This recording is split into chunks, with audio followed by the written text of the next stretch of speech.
Hey everybody, Andy Hawley here, and I am excited to be joined by 3 of the 5 starters from the 1975 Parkside Eagles. That year was so important. Magic Johnson came down for Lansing Everett, and after a game against Parkside, he was given the nickname Magic by a Lansing State Journal reporter. And here to talk about that game are 3 Parkside legends who were stars in that game and stars for Parkside. First, to my right, Frank Hampton, Dave Sierra, and Rocky Hester. What's up, guys? Hey, what's going on, Andy? How are you? It's been cool, kind of reliving some of this stuff. Frank, you and I talked on the phone the other day. I'll start with you. What do you remember? Because you're the youngest of the group. What do you remember about that game? Well, you know, I think the thing that I remember the most was the billing that they gave Magic Johnson. Yeah. You know, in my eyes, I didn't see him like that because I was competing against him. I didn't want to see him as great like that. You know what I mean? I was coming from a player's perspective.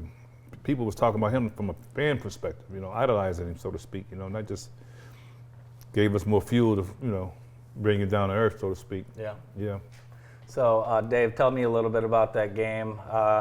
You guys were all stars. You and Rocky led the offense in that game, but there was really nothing you can do once Magic took the floor, right? Well, no. The short answer is nothing we could do.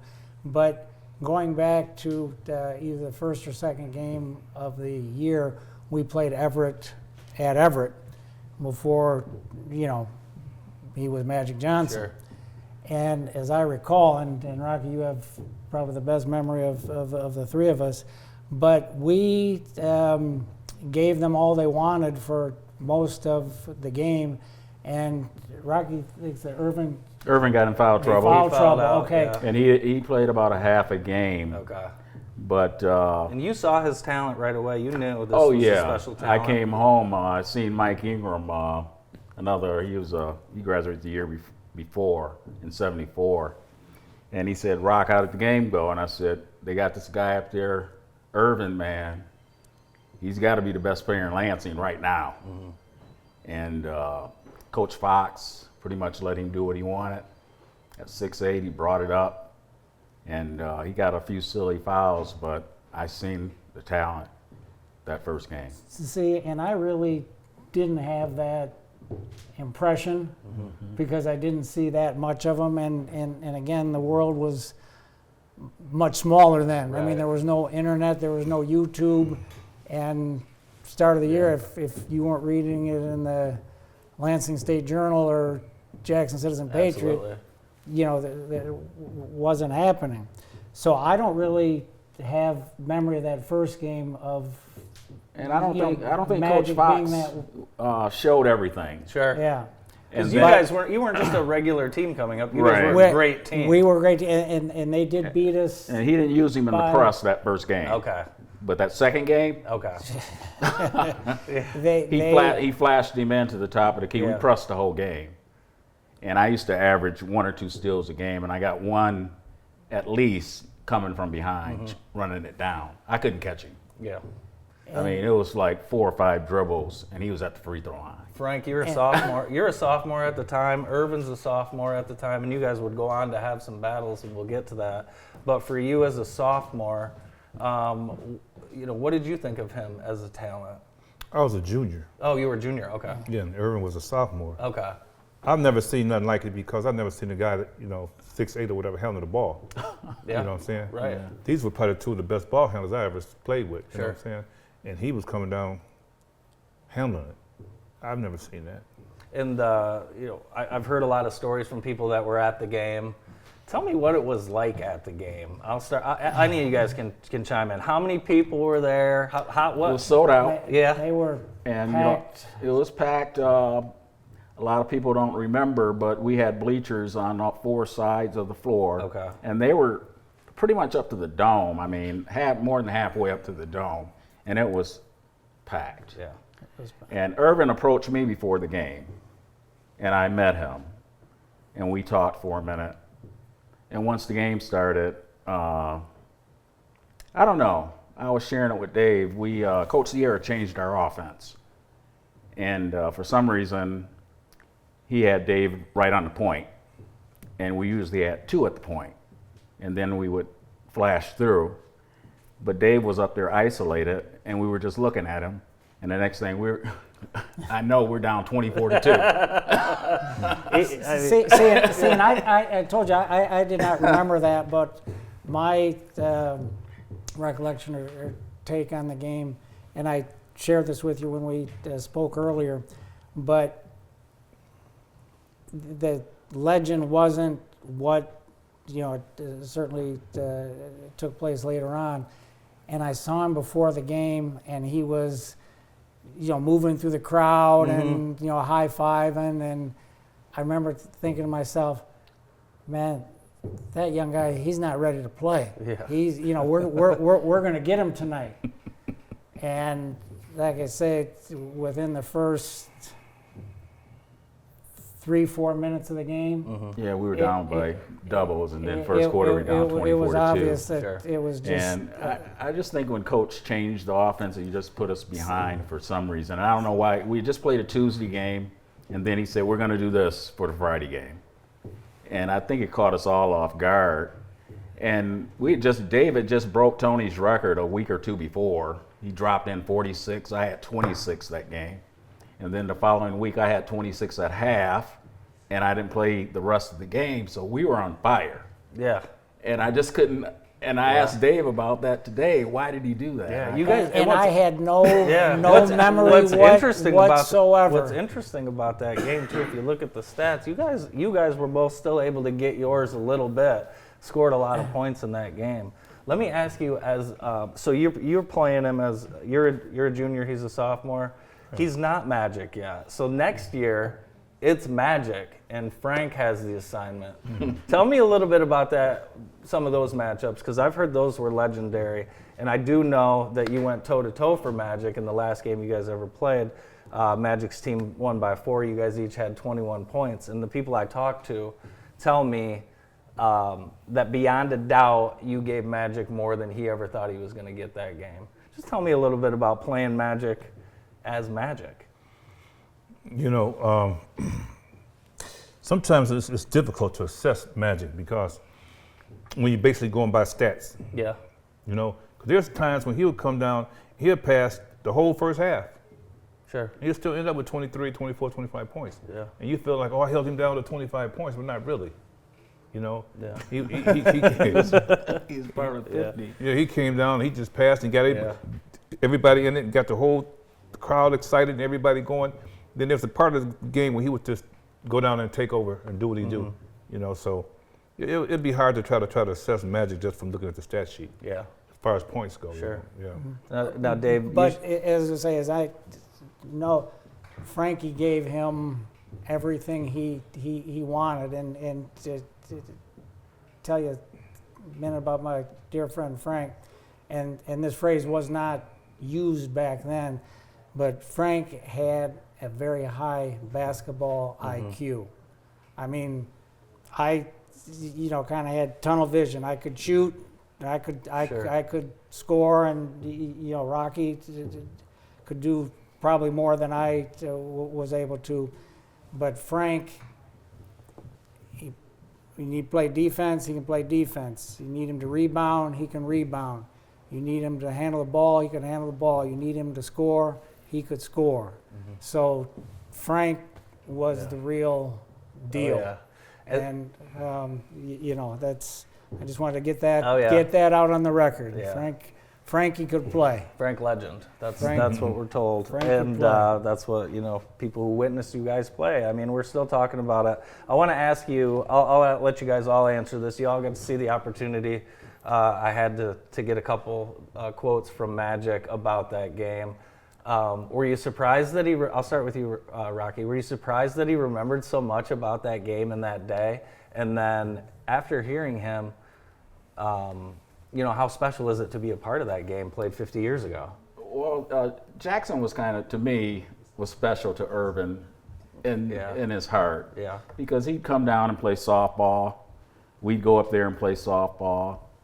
And we had this kind of connection.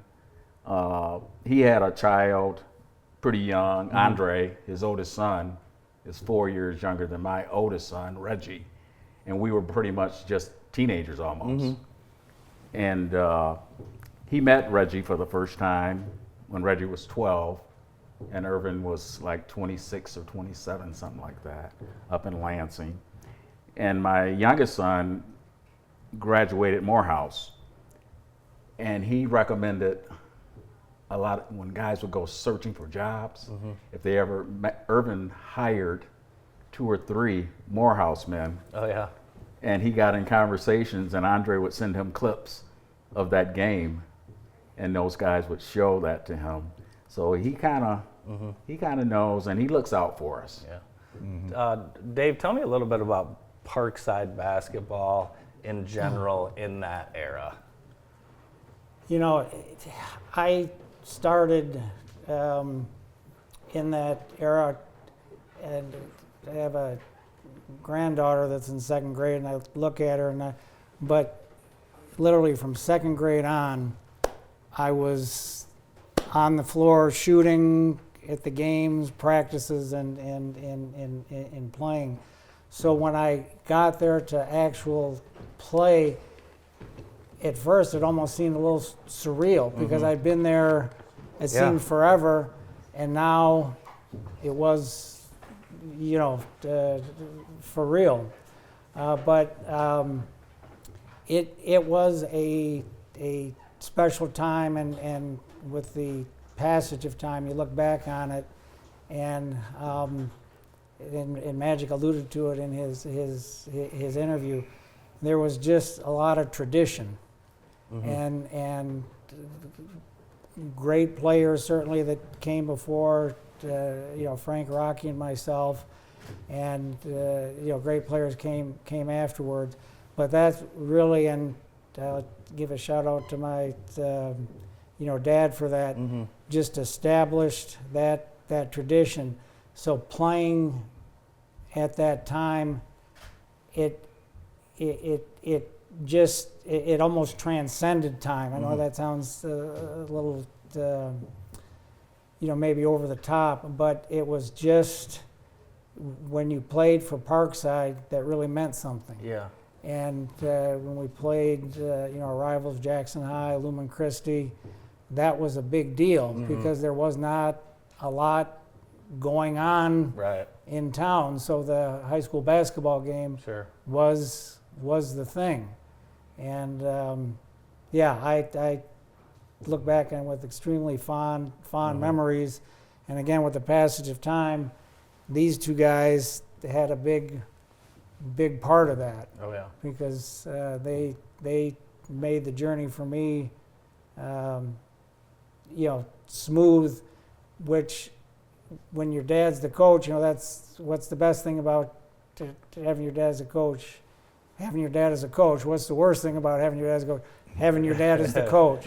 So you know, it was not always easy. I know on my teammates, but again, you know, these guys did nothing but support me then, and that's why when we had this opportunity to come, I was, you know, it was top priority to come and just really thank these guys for what they mean to me. I know what they meant to my dad, and just, again, continuing the Parkside tradition. Yeah, well, that, you know, that was your team. That will always be your team. Those will always be your teammates, and you guys will always be the ones that played in that game in Jackson, where Magic got his nickname. I want to ask you about the building, the gym itself. Frank, how proud of you were? How proud of the building were you as a player, and do you think that was intimidating when people came into Parkside? But you know, the first time I ever seen a high school game, I played in it. You know, I know that's true. I never seen it before. You know, and just like Rocky. You know, I remember we scrimmaged them. We were a good 9th grade team, and we came up and scrimmaged them, and I was trying to assess the level of competition it was in the high school level. And I mean, this honestly, I've never in my life seen anybody could shoot the ball the way he shot it that day. I didn't know anybody that he was capable of doing that. Yeah. You know, and I'm saying he's on the junior varsity. This guy on varsity, and he's shooting like that. Yeah. Never seen it. Never seen it. It was intimidating.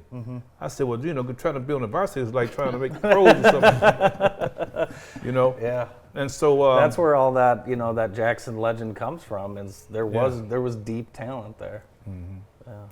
But I tell you, it was. Now people might talk about Parkside and playing against the Magic and all that, but something that stuck out more to me was being in practice every day with these two guys right here. Tell me about that. Tell me why. Every day, that was something profound, man. To see them two guys go at it, shooting the ball from the distance with the accuracy, the handles, and you playing against that every day. Yeah, I'll ask you this, and you guys just listen. Did you watch them make each other better? Did they challenge each other every day in practice?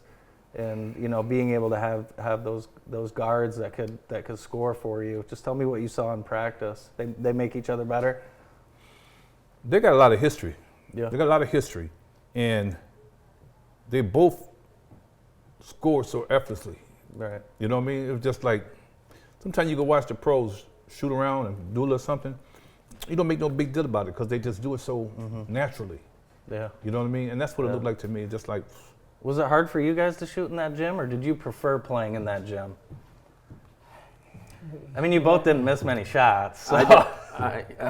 It didn't matter where I played, long as it was inside. I wasn't a great outdoor player because I always thought that the wind, I could never adjust to it because I was a range shooter and I shot from deep. Yeah. And I just, inside it didn't matter to me because, you know, I knew I could play, and I was looking so forward to that game against Magic. Yeah. And we didn't show up, and I couldn't look Irvin in his face for a long time after that game. How loud was the crowd? It was loud. And It was very loud? Yeah. Special being a part of that, right? I mean, obviously you guys are down clawing back the whole game. the game to me was almost like a blur. Right. It for one of the few times that I can remember playing, and I don't remember that Ben changed that offense, but if you said it, I won't dispute it. Yeah. But that game, I felt rushed, and I can never recall really feeling that before or after. But you knew you were up against such a formidable opponent, because again, that was transformational. There was a 6'7", 6'8" guy handling the ball like a 5'10" guard. That had never been done before. Right. And then you see that, and boy, I got to do something extra to try to counteract that. And the harder you press, the Easier poor it got results for you him. get. And Magic credited his coach, because at the time, if you were 6'8", you were going down low, and that's just the way the game was played. And he really didn't need him. If you're that talented, he just needed him to rebound on the defensive end. Sure. And he could put the ball in his hand on offense, and the team's not hurt. Yeah. But down on defense, Irvin was grabbing the rebound. He had 25 boards that game too, and 18 assists. Amazing. Yeah. So Big numbers. It was it was his dominating performance. But he also, it was. It was And then he just- had Dawson on the team, and Brad Parks, Dawson. and Chastain. I mean, Yeah, the team Reggie was good. Chastain. Right. It wasn't Yeah. just Magic. It wasn't just Matt. Yeah. I mean, they were like 6'5", 6'7", 6'8" across the Yeah. top, Yeah. and we were at 6'3", 6'3", and 5'11". So As you guys got older and watched, obviously Magic with the very early success at Michigan State. Next thing you know, he's winning an NBA title. Not 3-4 years removed from playing you guys. What was it like? I'll start with you, Frank. What was it like watching, Magic and a lot of other players' success from that era? I mean, you played against the guy. I say about that time, I was just getting over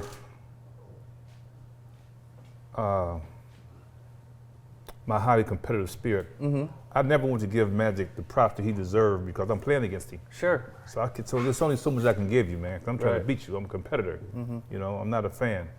You know, and the thing about it, Magic went to the pros, and with Dr. J and them, when he played against them, he had pretty much the same stats against them that he had against us. Yeah.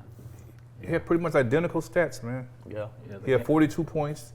And I don't know how many rebounds. That's the game that shocked me. I just fell off the chair that championship game Right, when he I'm like, played wow. all five positions. Well, I mean, I have to feel when that you Kareem was injured, right? Yeah. That's when he played. you yeah. had to watch those games with just a different set of lens than the rest of the. I mean, obviously, you know, there's a large basketball community, but I mean, Magic was a regular player, you know, in your town, and here he is turning into the greatest basketball player, really in the world at that time. I don't think he ever was considered regular, even when we was playing against him. I remember one time, this sort of crushed my ego a little bit. We were playing down at the King Community Center, and one of our veterans, we thought was great, was a guy named Jamie Jones. He came down, he was playing, the Magic was playing. We was running, and he had done something. I don't know what he was. Was it either a rebound or he made a basket or something? And Magic, you know, man, great shot, man, good, whatever. And the way he received it, it was like, wow, dude, you know, he was like, it swelled him up. You know, taking that compliment from Magic as if he got a compliment from Dr. J or somebody, you know. So I said, man, you know, maybe it's more to him than I'm looking at. Sure. Yeah, I'm know not- when he approached me before the game, it totally caught me off guard. Yeah. And See, he was, I never knew that. Yeah. I never knew that. yeah, Yeah, that's amazing. and he was just so humble and just a great person. Yeah. Yeah, I mean, that's all I can say. I mean, and that's why he's been blessed like he's been blessed. for sure. You know, For he's, sure. he's just a phenomenal person, and he helps any way he can, anybody that he can, wherever he can. Well, we need to get some dedication over at Parkside. We need to honor all the players that played in that game. Maybe have a little throwback. I don't know if it's baby blue and red game, but get some jerseys back going. Columbia blue. There you That's go. it. I Columbia couldn't think of the blue. Dave just Columbia found blue out and today red. that Parkside colors are the rest of Jackson Public School colors. Man, that hurts me. that hurts me. I know what you mean. I never thought I would live. Parkside I never thought I'd with live, black and live to orange. see the day. But back to Magic. To me, and again, the legend, you know, started that game at our expense. But you know, you can argue, you know, who's the greatest of all time? You know, Jordan, Kobe, and so on. What I don't think you can argue is that Magic did more to change the game than anyone, because there was no such thing as a 6'7", 6'8" Ball handler. ball handler that could do everything he did. So, and now it's commonplace. I mean, you don't even think, but it started with him. So I think you can trace it back to he being as transformational of the game as anyone ever. Right. Yeah. You know, it's amazing to think we're, you know, 50 years removed, you know, Which from that is particular scary. night. You guys don't look It's like you could scary. be a day over 50 yourselves. That's, Yeah, my wife and I just celebrated 50 years together. Oh my Oh, gosh, that's- that's amazing! And Congratulations. we have our 50-year reunion in June. Okay, wow, So the 50s are hitting us. that's amazing. But the talent level was just the talent, and we hear about it. And like I said, people are still talking about your guys' names today, and a lot of the teammates and people that came before you and came after you. But coming back to Parkside, and I'll ask each of you this: what would you like people to know about what Parkside basketball was like? Well, tradition for me. It meant a lot to be part of the Parkside Eagles when we were growing up in the neighborhood. I grew up down the street from Tony, and Tony was my idol. You know, he was Merriman and Robinson, and we were at Robinson in Milwaukee, and we lived at the Dungy's house. I mean, there was so many kids at their house, they had to put the basketball rim in their side of the yard, and they didn't have grass after 2 weeks. I mean, it was just like that. And Cecil Van Dyke, Alan Wade, you know, I grew up watching Ronnie McDonald, and those guys always put something in you, and they shared that with you when you watched them play, and you remember that. And Tony also, and that little section in that neighborhood, a lot of talent came out of there. Coach Ben Sierra. They could have won a state championship right that Yeah. that small little circle. Coach Ben Sierra and his son, who grew up in the gym, that was maybe a little bit of pressure on top of excitement. Well, yes, a little bit of both, but more just anticipation and again with the perspective looking backwards, it was just a lot of pride. Because you asked, you know, what it meant to be at Parkside. I used to think, and I don't think this is original with me, but that piece stood for pride because it really was. Again, we've used that word, but tradition. A lot of foundation was laid before us, and back to your question, circling back about shooting, you know, at those rims. I always felt that I had a little unfair advantage because, again, Andy, from second grade on, Parkside was my whole world. So I would always, and Alan and some of these guys can attest, and Duke, I would be at a lot of the practices. I'd always be dribbling the ball. I'd always be shooting on weekends when my dad was, you know, working on scouting reports or something.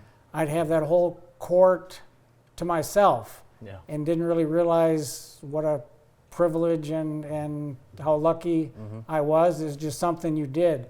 So I would shoot for hours and hours and hours, and you know, just pretend or dream, yeah, someday I'm going to have that uniform on. And then when I did, like I say, it almost seems surreal because it's something that you've lived and dreamed about all those years, and now you're living it. And again, these guys, you know, help make it that much easier. It sounds like great times for sure. And listening to you guys before we started was just a joy. Talking about some old memories, some people you used to know. Really cool. Frank, what about Parkside basketball is the most legendary, or if someone came up to you and said, "Oh, you played at Parkside? Tell me about what Parkside basketball was like when you played."